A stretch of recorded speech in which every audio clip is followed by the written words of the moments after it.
like to first and foremost thank the Atlanta Dance Academy for providing our lovely dancer Mackenzie this evening and for giving us rehearsal space. We would also like to thank Outfront Theater for hosting us this evening. This is being videotaped and recorded, so feel free to take pictures, but please silence all of your devices, and please no flash. If you would like to tag us on social media, please tag us as #Atlanta Contemporary Ensemble. We are on Twitter, Facebook, and Instagram. Please feel free to use any of these platforms. If you would care to stay afterwards, we have one of the composers, one of the pieces this evening here in the audience. I don't think he's shy. Also feel free to patronize the bar after the show, and we hope that you enjoy it.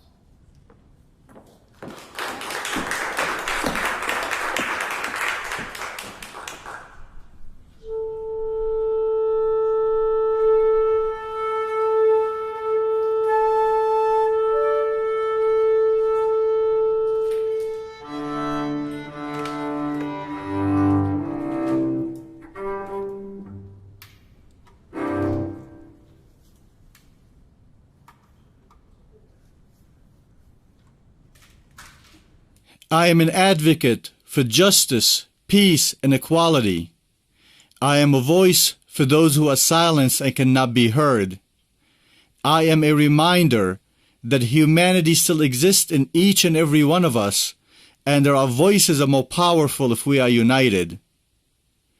As individuals, we are limited, but we hold unlimited power for change if we act collectively. I am a reminder that peace and love is power, while destruction and hate is weakness. We are more alike than we are different. We should embrace each other rather than just tolerate one another. Unconditional love is humanity's only hope for enlightenment. It is our only hope for survival.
My name is Nabil Musa. Yes, I am Syrian, but I'm also American. I come from a Christian background, and I consider myself a spiritual person now. I don't really follow any particular religion, and I'm gay. I'm married to a wonderful man, and that's who I am. I'm just an average individual.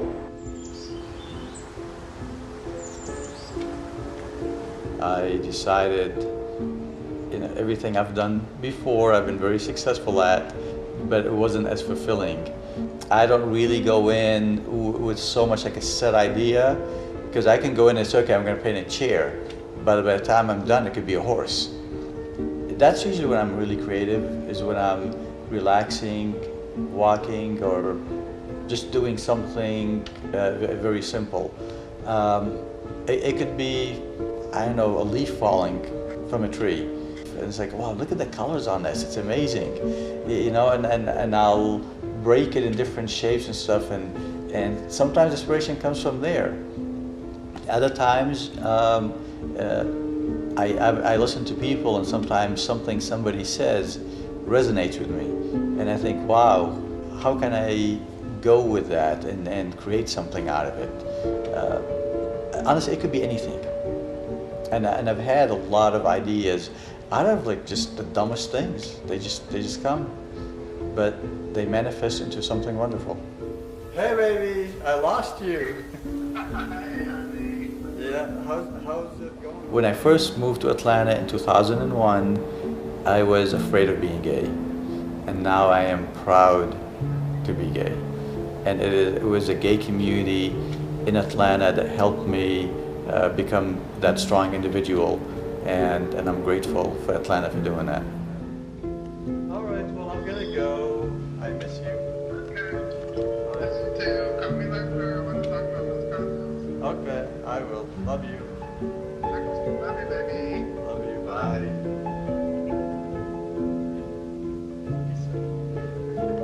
What are your parents' opinions on Scott? My parents don't give a shit about anything that I do, and it's basically, we don't want to talk to you, we don't want to hear from you, we don't care what's going on in your life, and they don't understand my art, they don't care about my art, not even being hugged by anybody for, months, years is what I'm living. A lot of my work too tends to be about human rights, inequality. I'm one of those people like to fight for the underdog, as I fight for my own rights as well. So those are inspirations for me. And a lot of times when I'm working on a project like that, the thought becomes deeper, and when I'm analyzing something, obviously I'm going to learn from it. So I feel by the time I'm done with the project, there's a lot more meaning behind it, because I have come out from the other end as a better person.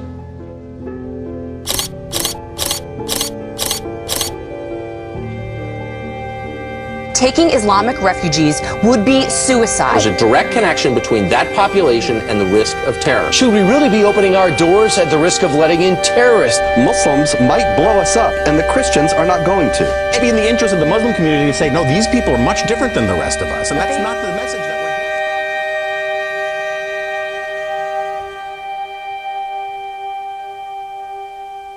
we're Judgment Day 9/11 was created to bring people of the Middle East together with Americans so that we can all co-create on these walls.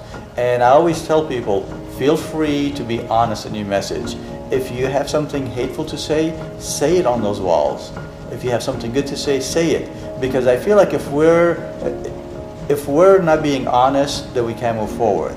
I wanted to talk about 9/11 and its effects on the Middle Eastern culture, because what people in the Western world doesn't realize is that the Arab community is a very friendly and loving community, but we are portrayed in the news as these evil people who you have to watch out for, because any one of them can blow us up. And it's so untrue, it's so far from reality. But my hope is when somebody comes in who thinks Arabs are evil people and is writing those messages on the wall, and he sees a family who is from the Middle East and has the opportunity to mingle with them and chat with them, I feel like that is a starting point for both sides to meet and get to know each other, because we're all of us have more in common than we do difference. So if we focus on the things that we have in common, we'll find that we're a lot more alike than we are different. We all want peace, we all want a safe place to live, we all want happiness, we want health, and we want our kids to prosper and enjoy life. Who doesn't want that? When I first started Judgment Day 9/11, a lot of people were fearful. They're like, don't do this, you're going to put yourself in your life at risk, because somebody's going to be angry and they're going to come after you. You know, and it was so different. People that came in were so grateful to be able to see it.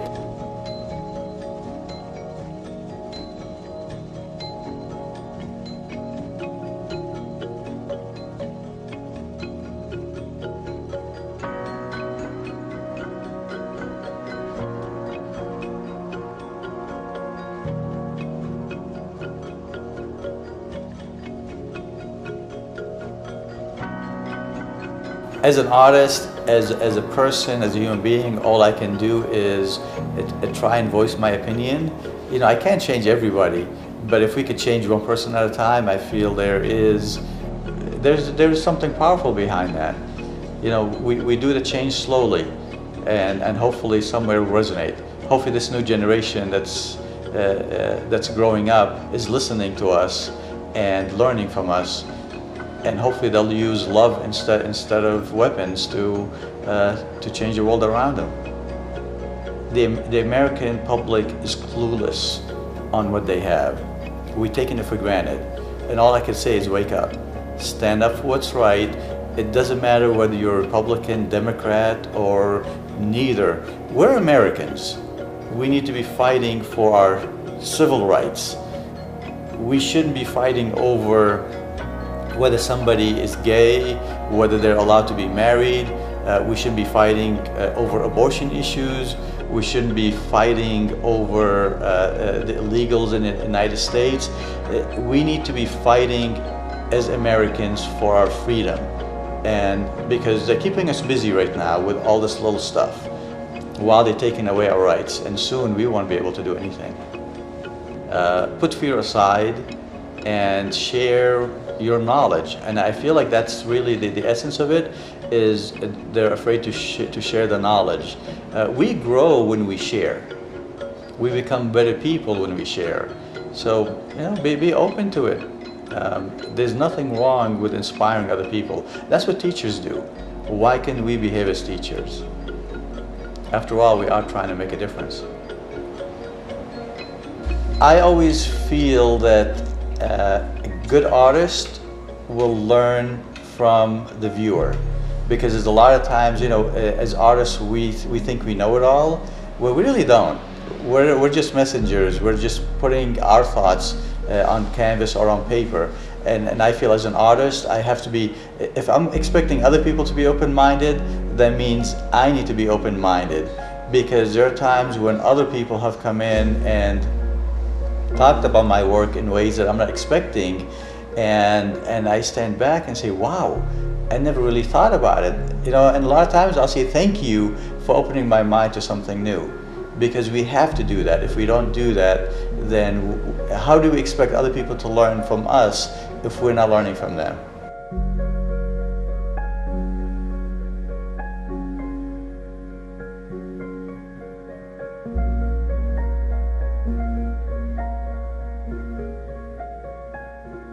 Hey Mom and Dad, this is Nabil.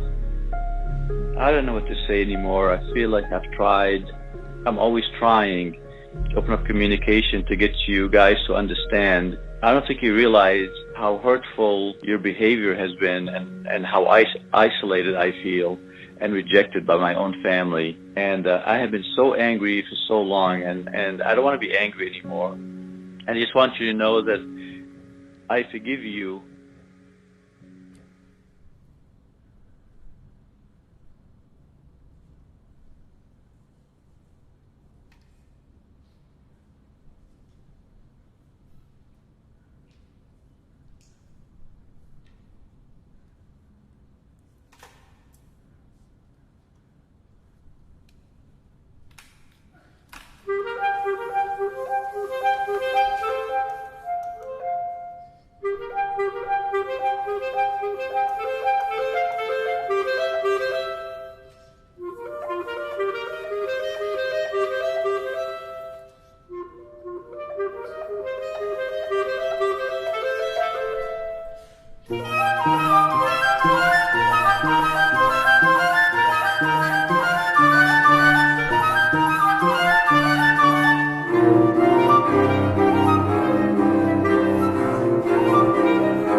Thank you, everyone, for coming. And again, we hope that you were able to stay for a few minutes. We have a bar in the lounge. Again, feel free to come and talk to our composer, to any of our performers this evening. If you would like to learn more, Atlanta Contemporary Ensemble will be having yet another composition competition for next year, so stay tuned for that. And again, thank you for coming and hope you enjoy this evening's performance. Thank you.